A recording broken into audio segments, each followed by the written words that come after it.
Once upon a time, a little bird lived in a peaceful village. The bird loved singing every morning to wake the villagers. One sunny day, the bird noticed a strange sadness.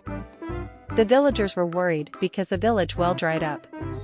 The little bird wanted to help the sad villagers. "I'll search for water," the bird chirped bravely. Flapping its wings, the bird flew over hills and trees. The journey was tough, but the bird was determined. Finally, the bird spotted a shining stream far away. "I found water," the bird chirped joyously. With a small bucket, the bird flew back to the village.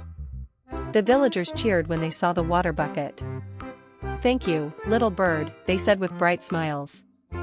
The bird felt proud for helping its beloved village.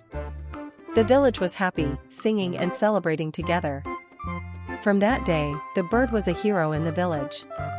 If you enjoyed this story, please like, share and subscribe.